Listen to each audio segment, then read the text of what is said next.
I am back, people of the verse. Welcome to the channel. It's the Eradicator. Yes, I am back. I was a little bit away from Taipei for a couple of days, but here we are, and it is time now to take a look at Star Citizen of 3.15, which dropped on the day I was gone, of course. Anyway, it was a wonderful little stay, and my wife is finally recovering from a multi-year disease, so it's great to see that. Finally, seems to be getting back to normal.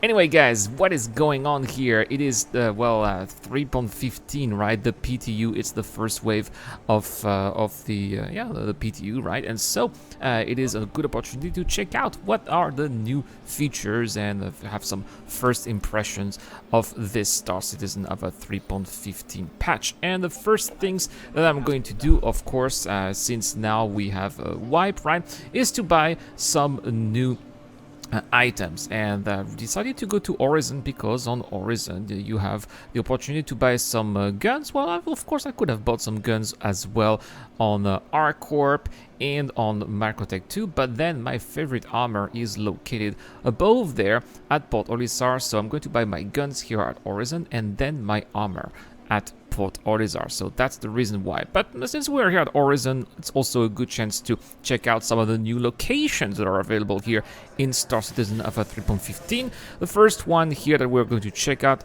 is the hospital, and you can see that there's a little shop here where we can buy some commodities, some equipment here if we want to be healing other players or NPCs. So that's exactly what I'm going to do. I think I've remembered on the internet what all of those different components here for the medical gun do, but of course I completely forget. I suppose that as I play Star Citizen 3.15 I'll get used to them, and that's fine. I try to check out if there's a way to go to my room if eventually I get revived, but no, that's basically the only thing that's accessible here. I suppose that I'll be able to check out the other parts of the hospital if I get to die. Hopefully it's not going to happen a lot, right? Next, I decided to go to the starport. Oh, no, before the starport. Decided to go to the Crusader Industries showroom, and that's where we'll be able to buy the C2 Hercules, the Mercury Star Runner, and later the Iris. Nothing too impressive there so far, so you can check it out. It's just by the extremity here, the edge of the platform, and that's basically it. So far, I don't think that there's much to do here, except if you want to be buying one of those juicy Crusader ships. Then we're going to go to the starport, and surprise, guys, yes, I have a 400i. I know I've been dissing Star Citizen leaks for a long time, saying the 400i did not exist, or that CIG was trolling him. I still believe that CIG did troll the leaks community by delaying the ship to maybe CitizenCon and having this little April Fool's joke. I think that was, anyway, a very interesting little series of events, but eventually it is here, and surprisingly, I do like the ship. I thought I would not like the ship, but actually I do. Actually, I like it better than the 600i. Which is a little bit too over the top, too luxurious. So there's a little bit of luxury here in the 400i, but overall it's much cozier, not as grandiose as the 600i, right? It has its luxury for sure, but I would say that what I don't like is the little cargo bay here. 42 SCU of cargo capacity is actually less than the Cutlass, so that is not fantastic, but I'm sure that it's going to make it up for more comfort for passengers and eventually perhaps a little bit stronger armament. I was told that it has a size 3 shield, which is quite unique, obviously, for a ship of its size, but the downside is that it's not really good at combat. This is more like a ship you'll be using to run away rather than a ship you'll be using for the offensive, and that's okay, right? You are not supposed to be, I mean, not everyone is into combat, so I suppose that for players who are not really into that and just want to have nothing to do with combat, this is going to be a great ship to have if they know what they're doing. I noticed that the 400i is not very maneuverable. It is quite slow in atmosphere in Crusader as well. But again, it's more like a personal transport ship to go from A to Z, and it's not really the point of the ship, so I totally understand that.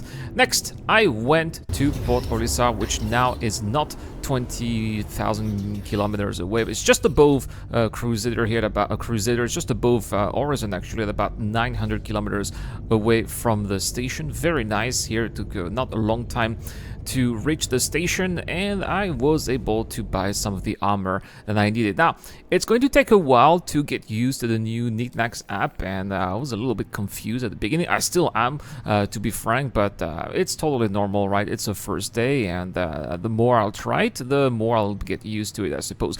But what I did like is that pressing I gets you to the inventory, and equipping yourself with the inventory is quite intuitive, I thought, and that definitely is a great upgrade compared to what we have before, which was using a UI based on Flash. Now we are using UI based on building block, and it's much faster, much easier to use, and I think the devs here did a fantastic job.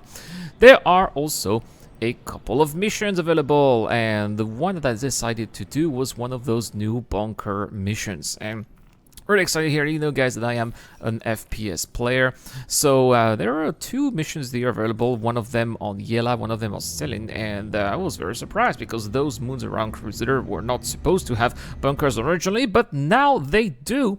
And so you have to fly directly, manually, to those bunkers. By the way, there is no direct quantum drive marker, so that's one of the drawbacks. And once you arrive there, it's very surprising because those bunkers are supposed to be friendly, right? These are supposed to be bunkers owned by Crusader Security, but they still shoot at you.